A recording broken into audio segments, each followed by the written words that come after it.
Hello everyone, welcome to concept decoder. आप सभी का आपके अपने चैनल कॉन्सेप्ट डिकोडर पे स्वागत है। आज का ये वीडियो बहुत ही खास होने वाला है, वेरी मच इम्पोर्टेंट, बिकॉज इस वीडियो में हम डिस्कस करेंगे the complete selection process of SSC JEE examination. ठीक है, SSC JEE staff selection commission junior engineer, ये एग्जामिनेशन बहुत ही इंपॉर्टेंट एग्जामिनेशन है, बिकॉज ये एग्जामिनेशन सेंटर लेवल की एग्जामिनेशन होती है। मतलब ऑल ओवर इंडिया कंडक्ट करवाई जाती है। किसी भी स्टेट का कोई भी बंदा इस एग्जामिनेशन को दे सकता है, अगर वो डिप्लोमा का स्टूडेंट है या फिर डिग्री का स्टूडेंट है।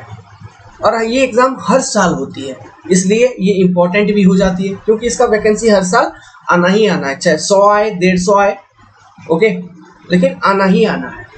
Civil engineering student, mechanical engineering student and electrical engineering student, ये तीन ब्रांचेस के जो इंजीनियर हैं, डिप्लोमा वाले एंड बीटेक वाले, ये इस एग्जाम को अपीयर करते हैं।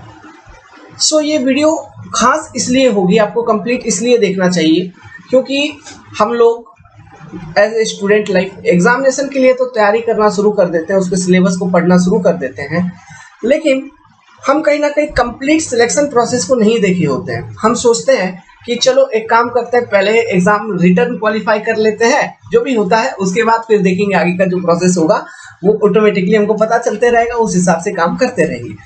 वो बात ठीक है, आप कर रहे हैं, लेकिन उससे एक प्रॉपर मोटिवेशन नहीं बनती है ना। सो किसी भी एग्जाम को क्रैक करना है अगर, तो उस एग्जाम के बारे में अच्छे से डिटेल समझना बहुत इंपॉर्टेंट है।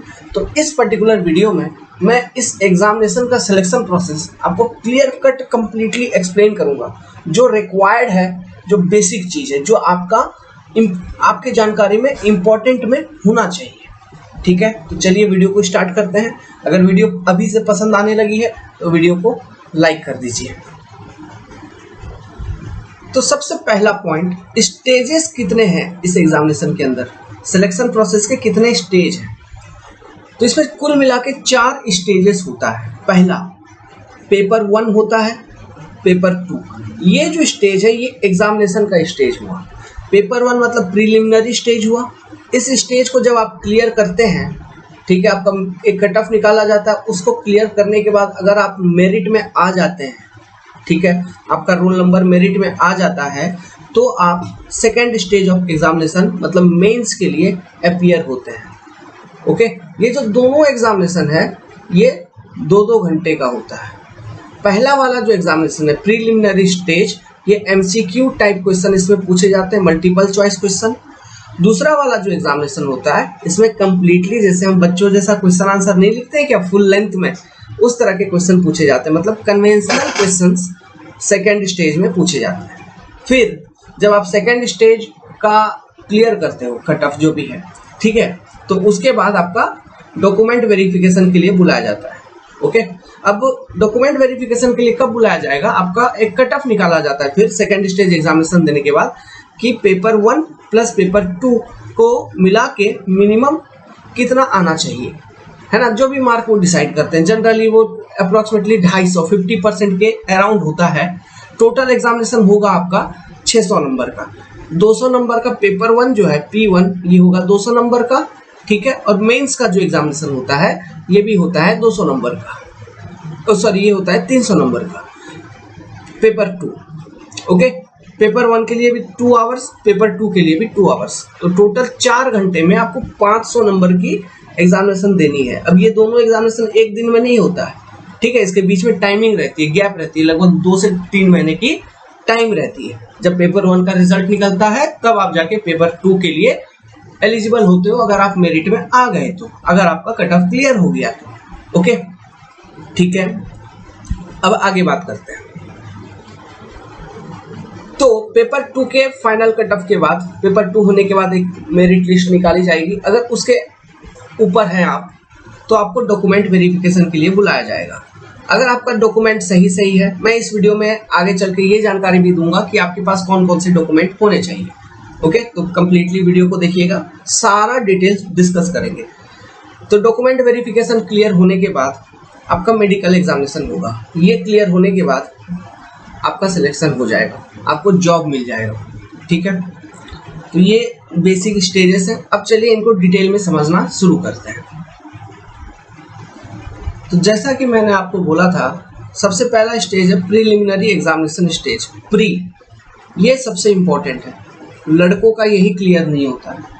मेंस बहुत इजी होती है, लेकिन ये क्लियर करना मुश्किल हो जाता है। ठीक है, इसका एग्जामिनेशन पैटर्न को देखिए।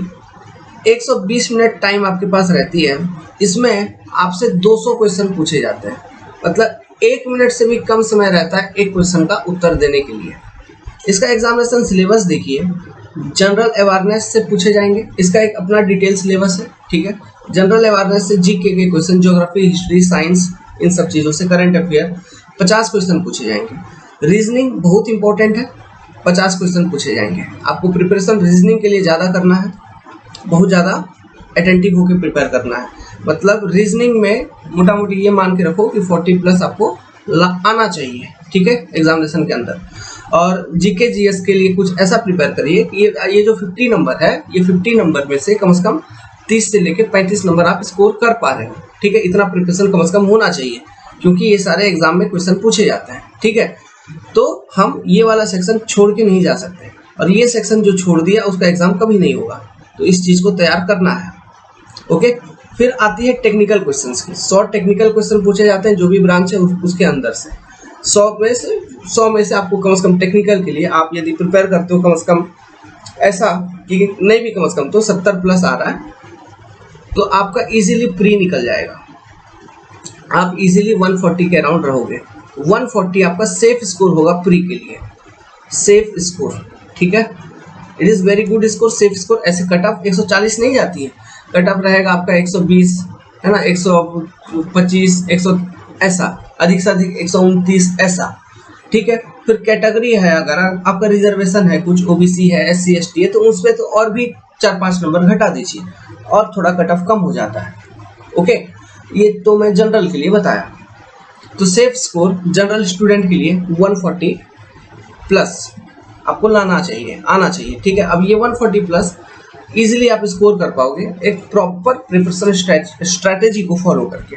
यदि आप सिविल इंजीनियरिंग स्टूडेंट हैं तो देखिए, वीडियो बना रहा हूँ तो कुछ तो बोलूँगा, अपने ग्रुप को फॉलो करो, कॉन्सेप्ट डिकोडर को फॉलो करो। SSC JEE प्री में 70 किया, मैं आपको 80+ दूंगा विथ 100% गारंटी। ठीक है, ये लिख के दे दूंगा मैं आपको, बॉन्ड साइन करके, कि आप पढ़ लिया 80+ आएगा, ये आएगा। बात रही नॉन टेक्निकल की, इसका भी इंतजाम जल्दी किया जाएगा, अभी नहीं है चैनल के ऊपर, लेकिन जल्दी इंतजाम किया जाएगा। अब चलिए, जो मेन चीज़ है इसके अंदर हम डिस्कस करते हैं। देखिए, इस प्रीलिमिनरी स्टेज को क्रैक करने के लिए आपको काफ़ी एफिशिएंट होना होगा, और एक्यूरेसी बहुत इंपॉर्टेंट है इसमें। क्यों? क्योंकि देखिए, इसमें नेगेटिव मार्किंग है।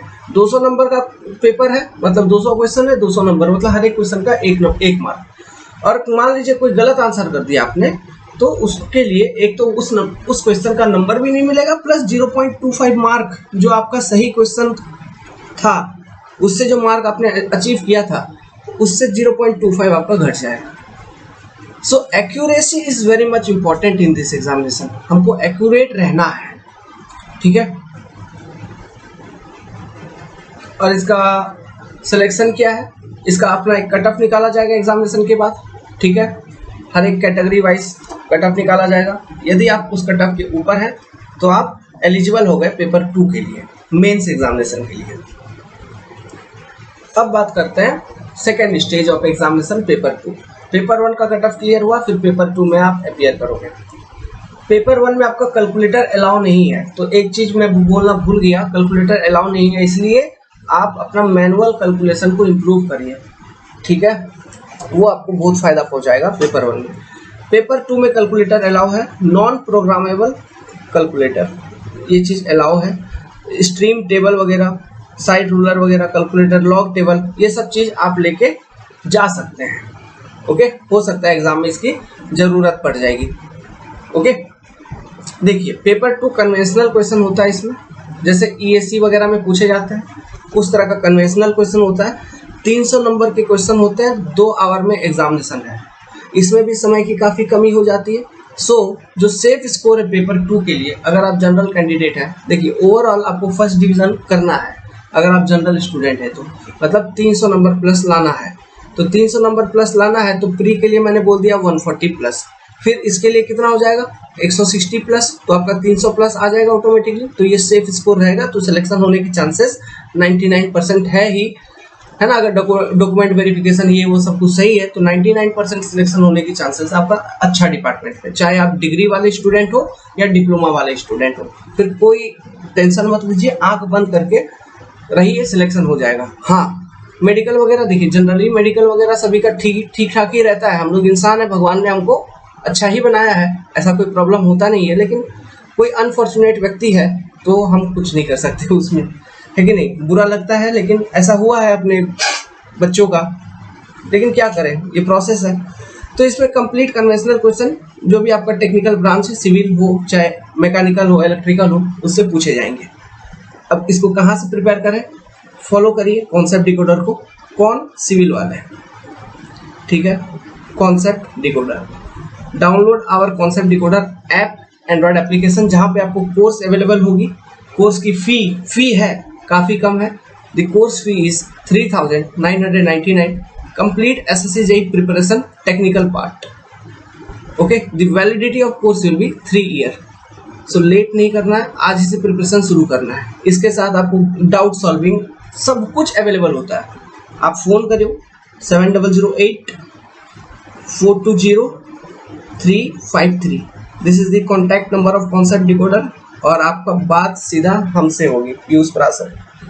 ओके, तो चलिए अब आगे चलते हैं। ये समझ गए, तो ये एग्जाम में जब आपका क्लियर हो जाएगा, कौन सा पेपर 2, पेपर 2 का अपना एक कटअप निकलेगा। पेपर 2 का जो कटअप अपना कटअप नहीं निकलता है पेपर 2 का। पेपर 2 एग्जाम देने के बाद क्या होता है, SSC वाले पेपर 1 प्लस पेपर 2 को मिला के, पेपर 1 प्लस पेपर 2 के नंबर को मिला के एक मिनिमम कटअप निकालते हैं ओवरऑल, ठीक है।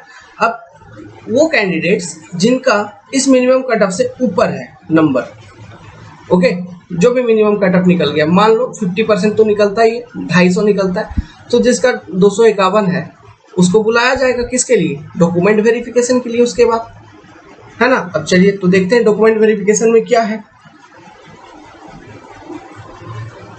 तो जिनका कट ऑफ क्लियर हो गया उनको SSC वाले बुलाएंगे डॉक्यूमेंट वेरिफिकेशन के लिए। SSC को जो डॉक्यूमेंट वेरिफिकेशन में डॉक्यूमेंट चाहिए उसकी लिस्ट है, 10th क्लास की मार्कशीट, 12th की मार्कशीट, ग्रेजुएशन या फिर डिप्लोमा जो भी आपने किया उसका सर्टिफिकेट, फाइनल मार्कशीट, फिर उसका पास सर्टिफिकेट, ठीक है। यहाँ पे 2 चीज़ है, फाइनल मार्कशीट, ठीक है, और पास सर्टिफिकेट। मतलब जो बीटेक वाले हैं उनके 7th और 8th, है ना, 7th और 8th सेमेस्टर का मार्कशीट एक ही सीट में आता है। हम लोगों का तो एक ही सीट में था, मतलब एक साल का मार्कशीट आता था, ये बीटेक के लिए। और जो डिप्लोमा है आपके लिए ये 5th और 6th सेमेस्टर का मार्कशीट, ओके।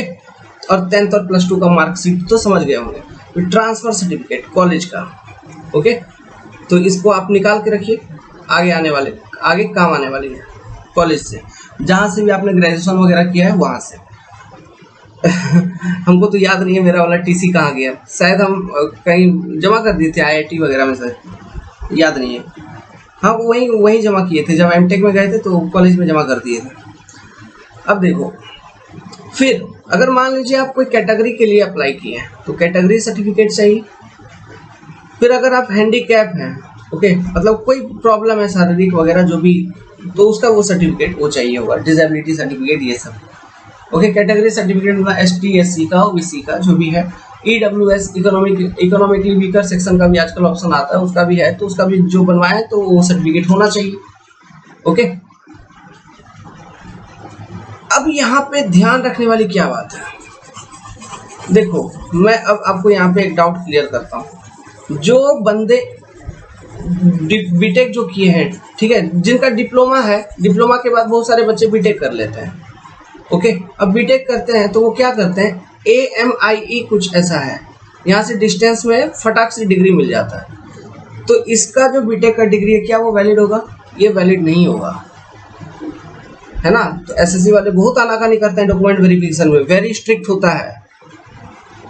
ये वैलिड इसलिए नहीं होगा, हो सकता है आगे चल के हो जाए, लेकिन अभी इस पे फिलहाल कोर्ट में केस लगी हुई है, कोर्ट केस लगी हुई है, इसलिए SSC JEE वाले AMI से जो बीटेक पास आउट है उसको वैलिड नहीं करते। लेकिन हाँ, इसका मतलब ये नहीं है कि यहाँ का डिग्री आपका बेकार है और कहीं यूज नहीं कर सकते, कर सकते हैं। अदर स्टेट का एग्जामिनेशन में कर सकते हैं, ठीक है। पीएसयू वगैरह में इसका यूज होता है, एलएलटी वगैरह में तो नो डाउट प्रमोशन के लिए अब लगा देते हैं, ठीक है, ये यूज होता है। लेकिन एसएससी के लिए अभी एप्लीकेबल नहीं है एएमआई का, ओके। यहाँ से दिक्कत होगा। रेगुलर डिग्री चाहिए उनको किसी मतलब रेपुटेटेड यूनिवर्सिटी का, जैसे AICTE अप्रूव्ड, वो वाला डिग्री यहाँ पे काम आएगा।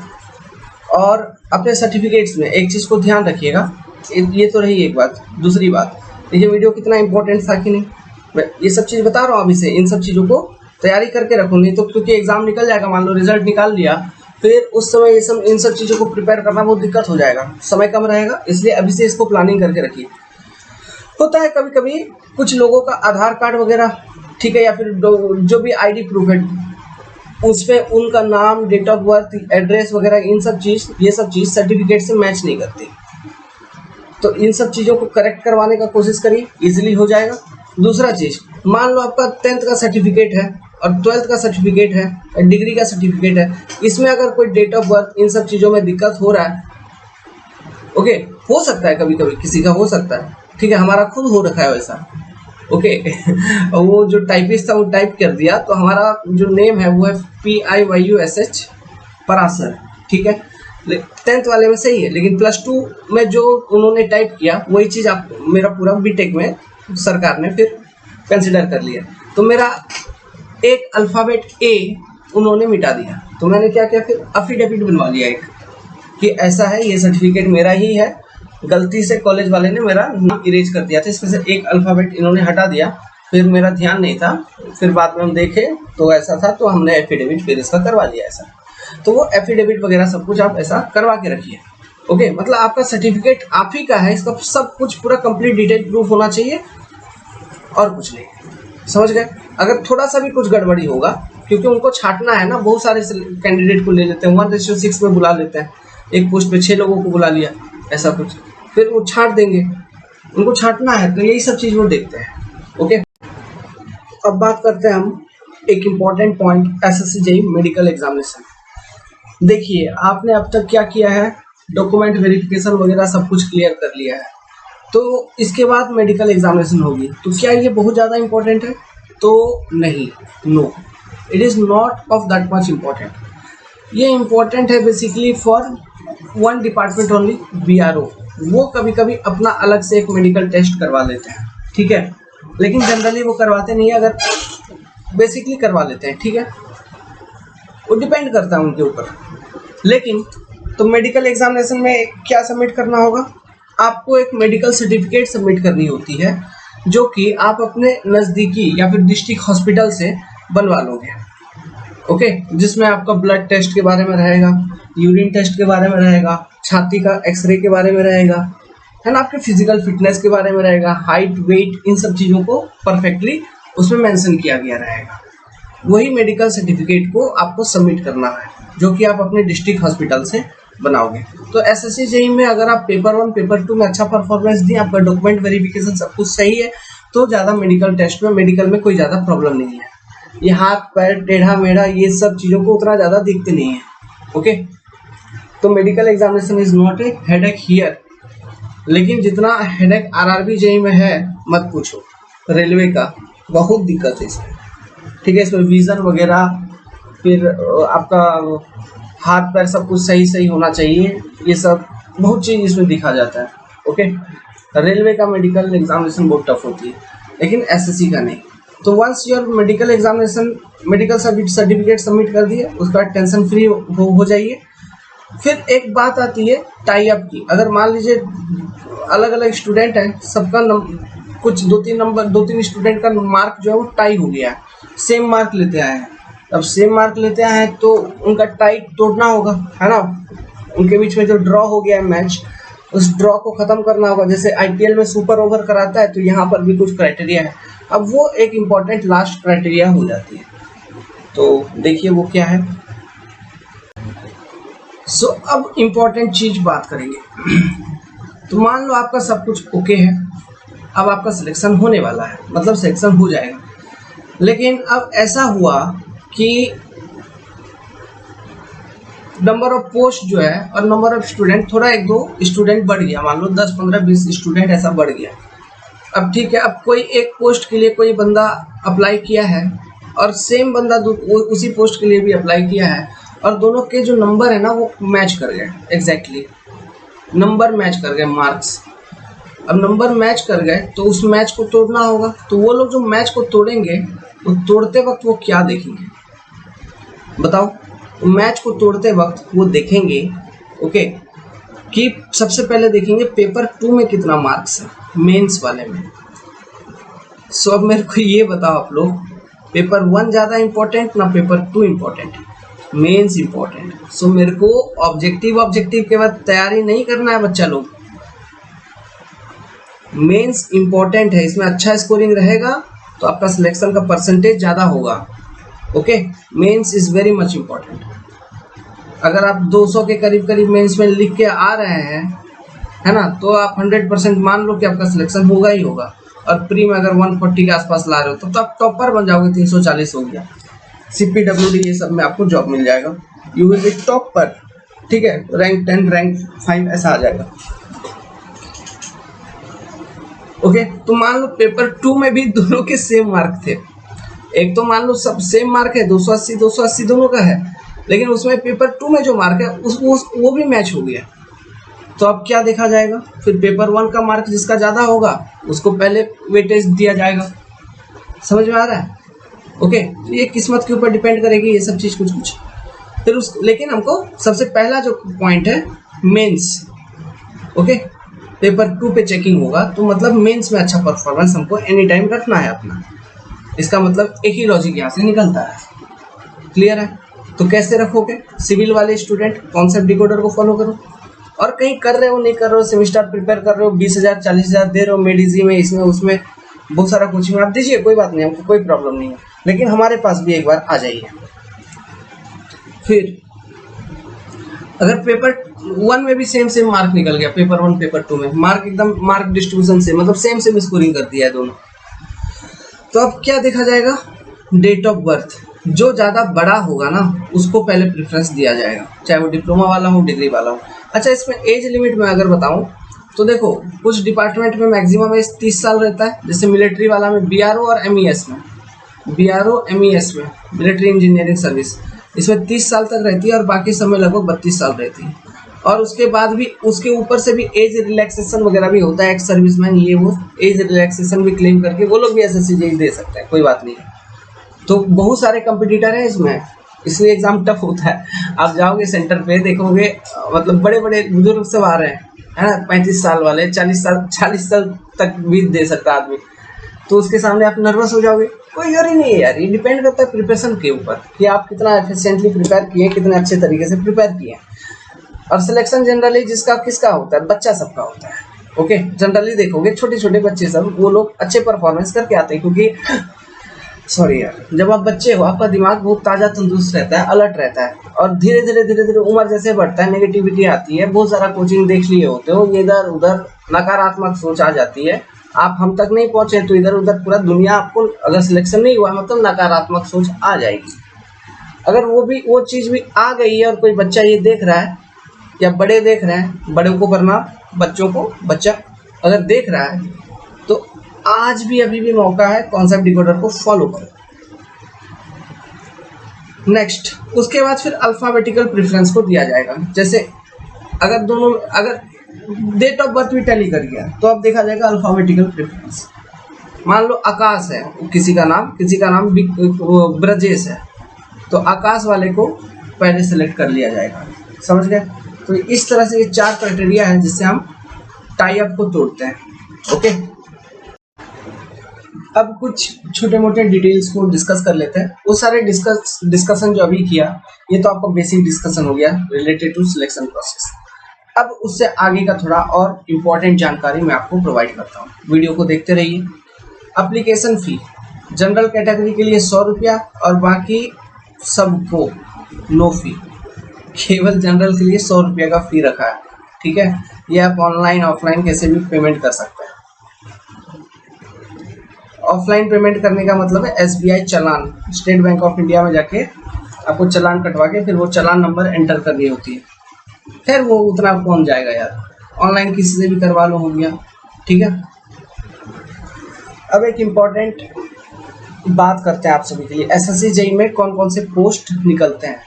देखिए, सिविल, मैकेनिकल, इलेक्ट्रिकल वालों के लिए निकलता है, बहुत सारे डिपार्टमेंट है।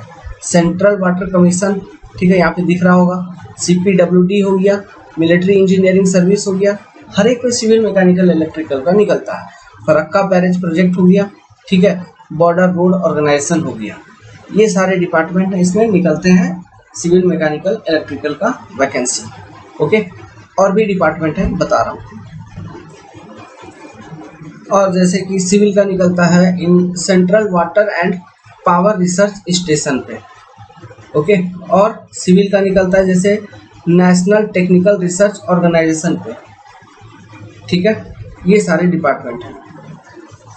ओके, नेवल में नहीं निकलता है सिविल का, नेवल में केवल मैकेनिकल, इलेक्ट्रिकल का निकलता है। अब ये मेरे को बताओ, एक चीज़ बताता हूँ, ये सारा जो डिपार्टमेंट बताया, इतना सारा, CPWD बताया है ना, सेंट्रल वाटर कमीशन बताया, central water and power research station बताया है ना, एक यहाँ पे नेट्रो हो गया, ठीक है, ये हो गया। फिर क्वालिटी Q&C डिपार्टमेंट एक होता है। ओके, वो सब होता है, MES के अंदर होता है ना, तो बहुत सारे डिपार्टमेंट निकलते हैं। तो इनमें एक चीज़ मेंशन किया जाता है कि कुछ डिपार्टमेंट के लिए, कुछ पोस्ट के लिए केवल डिग्री वाले एप्लीकेबल है, मतलब बीटेक वाले, और कुछ पोस्ट के लिए डिप्लोमा वाले एप्लीकेबल है। मैक्सिमम डिप्लोमा वाले के लिए है, क्योंकि जूनियर इंजीनियर लेवल का एग्जाम है, तो this exam is exclusively dedicated to diploma. लेकिन ये लोग डिग्री के लिए भी कुछ पोस्ट के लिए लेते हैं, है ना, जैसे कि सेंट्रल वाटर कमीशन में रहता है, फरक्का बैरेज प्रोजेक्ट में रहता है डिग्री के लिए। लेकिन देखो, मेरा खुद का दोस्त सब काम कर रहा है, वो लोग बीटेक है, वो लोग डिप्लोमा भी नहीं किया है, लेकिन वो लोग CPWD में काम किया है, काम कर रहा है अभी एज ए जेई। CPWD में वो लोग मेंशन करके रखते हैं डिप्लोमा, है ना, लेकिन उसका डिग्री था, लेकिन वो एग्जाम क्लियर किया, लेकिन उसका सिलेक्शन हो गया CPWD में। कैसे? तो ये चीज़ वो लोग, मैंने SSC जेई से बहुत बार पूछने की भी कोशिश की, मैंने कॉल भी लगाया उन लोगों को कि ऐसा ऐसा है। उनका जो चीफ इंफॉर्मेशन ऑफिसर है, उस CIO, उससे भी मैंने बात किया था, तो वो तो यही बोल देंगे कि अगर डिप्लोमा लिखा है तो केवल डिप्लोमा वाला, लेकिन पता नहीं कैसे सिलेक्शन हो जाता है डिग्री वालों का भी। अगर हो जाता है तो बहुत अच्छी बात है भाई। ओके, अब एक इम्पॉर्टेंट डिटेल का बात करते हैं, एज लिमिट। जैसा कि मैंने बताया, दो तरह का जनरल एज होता है, 32 और 30।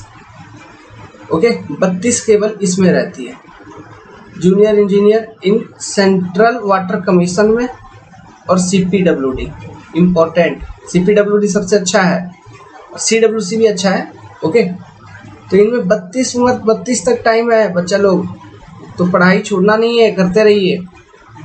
ज्वाइन करिए कॉन्सेप्ट डिकोडर को आज ही और अभी। डाउनलोड करो अपना app from Google Play Store, concept decoder civil engineering.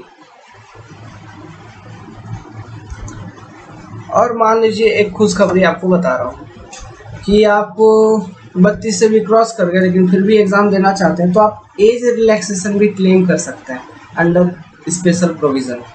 OBC के लिए फिर 3 साल की एज रिलैक्सेशन है। एक्स सर्विसमैन जो जनरल है उसके लिए अगेन 3 साल की। SC ST के लिए 5 साल का। तो SC ST के लिए कितना हो गया, 32 से 37 साल तक वो दे सकते हैं। एक्स सर्विसमैन SC ST 8 साल, मतलब ये 40 साल तक एग्जाम दे सकते हैं। एक्स सर्विसमैन OBC मतलब ये 38 साल तक एग्जाम दे सकते हैं। PH general, okay, physically handicap, इनके लिए 10 साल, मतलब ये 42 साल तक दे सकते हैं। फिजिकली हैंडीकैप SC ST मतलब ये 42, फिर इसमें और 47 साल तक, मतलब 50 साल पे भी रिक्रूटमेंट होगा। पर चलो यार कोई बात नहीं, होने दो। ओके, PH OBC ये इनका 13 साल तक का एज रिलैक्सेशन होता है। तो यहाँ पे देख पा रहे हो आप, 50 साल तक के भी लोग एग्जाम देने आएंगे, तो घबराना है क्या? नहीं, ठीक है, आपको घबराना नहीं है, सिलेक्शन आप ही का होगा, क्योंकि कोई गारंटी नहीं है ना वो लोग 300-400 नंबर ला रहे हैं। It is not necessary, clear है? तो सिलेक्शन आप ही लोगों का होगा। ये सब कैटेगरी में सिलेक्शन बहुत कम हो जाता है, ठीक है, क्योंकि इतने सारे बच्चे हैं ना यार, सब लोग पढ़ रहे हैं, आता है नंबर, जो पढ़ने वाला उनका आ जाता है। आप भी पढ़िए, मेहनत करिए। अब मैं बात करता हूँ एजुकेशनल क्वालिफिकेशन की। ध्यान से सुनना, इस बात को ध्यान से सुनना। यहाँ पे बीटेक, बी डिप्लोमा ये सब लिखा हुआ है, ठीक है, लेकिन इसको ध्यान से सुनना। बात क्या होता है कि जब नोटिफिकेशन निकलता है, नोटिफिकेशन, ओके, इस नोटिफिकेशन में मेंशन रहती है, मान लो सीपीडब्ल्यूडी वैकेंसी निकाल रहा है, सीपीडब्ल्यूडी वैकेंसी निकाला, समथिंग 200 पोस्ट निकाल रहा है, लेट्स सपोज। तो इस 200 पोस्ट में ये मेंशन रहती है कि लेट्स सपोज कि आपका लगभग 70 पोस्ट जो है ये बीटेक वाले को लेंगे और बाकी का जो बचा हुआ 130 पोस्ट है वो लेंगे डिप्लोमा वालों को। तो इसलिए ये बीटेक, बी डिप्लोमा लिख दिए हैं। अगर वैकेंसी नहीं होगा उसमें, ठीक है, अगर वैकेंसी नहीं होगा तो चूंकि ये जूनियर इंजीनियर का एग्जाम है तो वो केवल डिप्लोमा के लिए ही लेंगे, तो कोई ज़रूरी नहीं है कि बीटेक का निकाले वो। तो ये नोटिफिकेशन में ये डिसाइडेड होता है। लेकिन हाँ, ऐसा है कि बीटेक और डिप्लोमा दोनों के लिए एसएससी जेईई एग्जामिनेशन कंडक्ट करवा रहा है। अभी ये लोग भी बीटेक वालों को लेगा नहीं तो साला बीटेक वाले के लिए एग्जाम की क्या बच गया, है ना। तो ले रहे हैं, बहुत अच्छी बात है। तो बीटेक डिप्लोमा दोनों के लिए वो निकालते हैं। तो इन सब चीज़ों का अता पता कैसे लगता है, इनका नोटिफिकेशन से पता लगता है। ओके, तो नोटिफिकेशन का इंतजार करना चाहिए। सो उसके अकॉर्डिंग जिस डिपार्टमेंट में बीटेक का है उसके अकॉर्डिंग हम अप्लाई कर देंगे। क्लियर है, ये डाउट क्लियर हो गया। और जाते जाते इससे रिलेटेड और एक चीज़ बता दूं जो अभी बताया, और जनरली ऐसा होता है कि हर एक डिपार्टमेंट में बीटेक और डिप्लोमा का वैकेंसी निकलता है। कोई साल ऐसा नहीं हुआ है जिसमें हर एक डिपार्टमेंट के लिए निकला नहीं है, ठीक है। हर एक डिपार्टमेंट में बीटेक डिप्लोमा का प्रोपोर्शनेट वैकेंसी रहता है। सो कोई टेंशन नहीं है, आप तैयारी करिए, अच्छे से पढ़िए। सो आई होप कि ये वीडियो आपको समझ में आई होगी चीज़ों को। तो अकॉर्डिंगली प्लान करके पढ़िए, टाइम है आपके पास, अच्छे से शेड्यूल करिए चीज़ों को और पढ़िए। मेडिकल के लिए उतना टेंशन लेने की यहाँ पे ज़रूरत नहीं है। प्री और मेंस में अच्छा परफॉर्मेंस दो, ये इम्पोर्टेंट है। ये एग्ज़ाम का ये डिमांड है कि आप प्योर टेक्निकल एग्ज़ाम है, ओके। नॉन टेक का एक प्रिपरेशन आपको करना होगा जो कि अपने आप को बहुत इंपॉर्टेंट है, क्योंकि नॉन टेक से क्वेश्चन पूछे जाते हैं। वेटेज है 100 नंबर, इम्पॉर्टेंट है, उसको छोड़ नहीं सकते। क्लियर है। अगर आप बोलोगे कि इसका डिटेल सिलेबस डिस्कस करें तो वो भी हम कर देंगे। ऐसे हमारे चैनल पे आप विजिट करोगे, वीडियोस में देखोगे तो कहीं ना कहीं हमने इसका डिटेल सिलेबस को भी एक्सप्लेन किया हुआ है, एसएससी जेईई का टेक्निकल पार्ट का, और नॉन टेक का भी डिटेल सिलेबस एक्सप्लेन किया हुआ है। Okay, so good luck, have a nice day, take care. Video पसंद आई तो वीडियो को लाइक कर दीजिए, चैनल को सब्सक्राइब कर दीजिए, अपने भाई को प्यार दीजिए। कोर्स में एनरोलमेंट करना है, आज ही से कर लीजिए। You are the next topper. Complete support रहेगी हमारी तरफ से आपके लिए। फी कम है 3999, मतलब 1 रुपया कम 4000। ओके, वेरी लेस फी। अब इसको आपको एट ए टाइम या इंस्टॉलमेंट, 2 मेथड है, आप दे सकते हो। अब बात करिए, नंबर आपको गिवन है 7008420353। डेमो वीडियो लेक्चर यूट्यूब पे आप देख सकते हो। बहुत सारा सब्जेक्ट हमने फ्री में पढ़ा दिया, उनको तो पढ़ना ही है तो उनको पहले पढ़िए, फिर जो अपना पेड सब्जेक्ट है उसमें आके एनरोल कर लीजिए। और जो पेड सब्जेक्ट है उसी का फीस है 3499।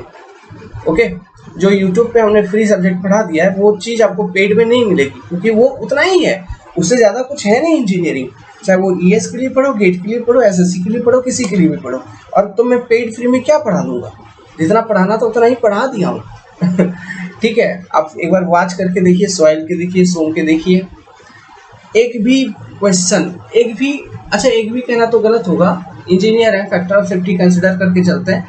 हाँ, कॉन्फिडेंट के साथ कहता हूँ, डिफरेंट एग्जाम के 95% प्लस क्वेश्चन आप खुद से अपना कॉन्सेप्ट को पढ़ने के बाद बिल्डअप करके सॉल्व कर पाओगे। अप्रोच आपके दिमाग में आने लगेगा। ऐसा समय नहीं आएगा कि आपको सॉल्यूशन देखने की जरूरत पड़े। ओके, सो स्वागत है आपका कॉन्सेप्ट डिकोडर के ऊपर। Good luck, have a nice day, take care.